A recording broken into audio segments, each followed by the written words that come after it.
There was a man named David who never said no to anyone. Ever.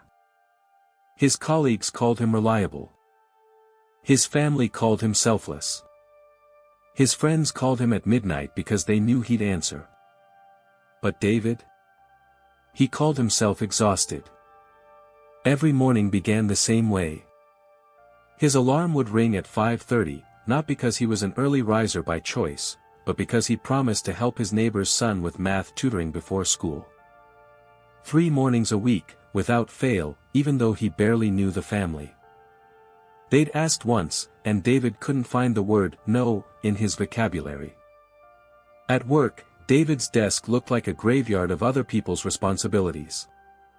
While his co-workers left at 5, David stayed until 8, sometimes 9, finishing projects that weren't his. When his boss asked who could take on the Henderson account, every hand stayed down except David's. It wasn't that he wanted it. His plate was already overflowing.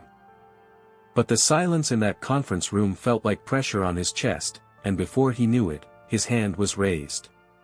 "I can do it," he heard himself say. Again. His wife, Sarah, had stopped planning dinners. What was the point? David would text at 6 saying he'd be late. By 7, another text. By 8, she'd already eaten alone, again, staring at the cold plate she'd set for him. "You're going to burn out," she told him one night, her voice a mixture of concern and resignation. "I'm fine," David replied, though the tremor in his hands as he held his coffee cup suggested otherwise. "People need me." "I need you," Sarah said quietly. But David was already checking his phone, responding to a text from his brother who needed help moving furniture that weekend. The breaking point came on a Tuesday. David's daughter Emma had a piano recital. She'd been preparing for months, practicing the same piece over and over until the notes floated through their house like a gentle promise. She'd made him swear he'd be there. He'd sworn. Cross his heart. That afternoon, his boss stopped by his desk. "David, I know this is last minute, but the client wants to meet tonight to discuss the proposal. You're the only one who knows this project inside and out. I wouldn't ask if it wasn't critical." David felt his chest tighten. He thought of Emma's face when she'd made him promise. He thought of Sarah's disappointed eyes. He opened his mouth, and for the first time in his adult life, he felt the word no forming on his tongue. But then his boss added, "Your future here might depend on landing this account." David went to the meeting. He missed the recital. When he came home that night, the house was dark except for one light in Emma's room. He climbed the stairs slowly, each step heavier than the last. Emma was sitting on her bed, still in her recital dress, holding the program. "Dad," she said, and her voice cracked in a way that shattered something inside him. "Mom recorded it for you. Do you want to watch?" David looked at his daughter, really looked at her, and saw something that terrified him. She wasn't angry. She was resigned. She'd expected this. At 12 years old, she'd already learned not to count on him.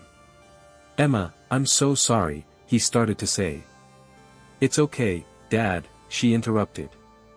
"You're busy. I understand." But that was the problem. She shouldn't understand.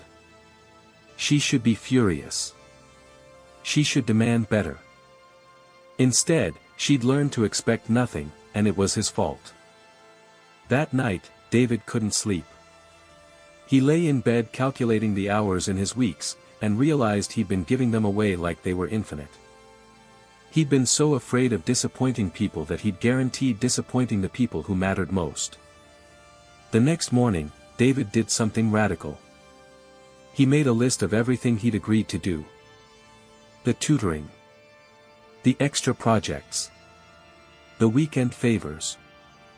The committees he'd joined. The obligations he'd accumulated like debt. He stared at the list and realized it would take 3 people to do what he'd promised one person, him, would do.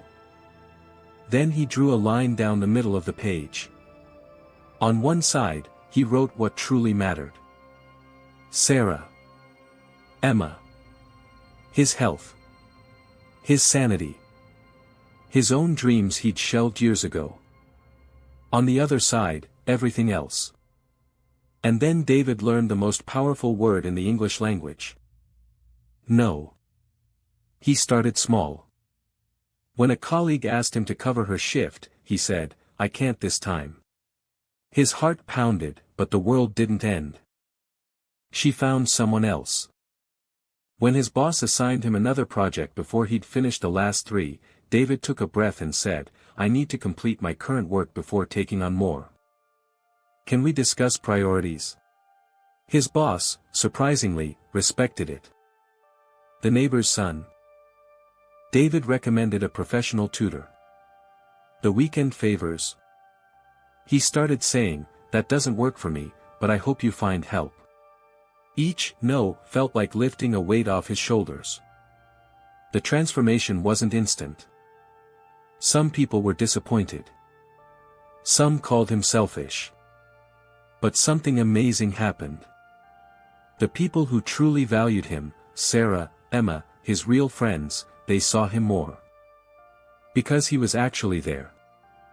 3 months later, David attended every single one of Emma's events.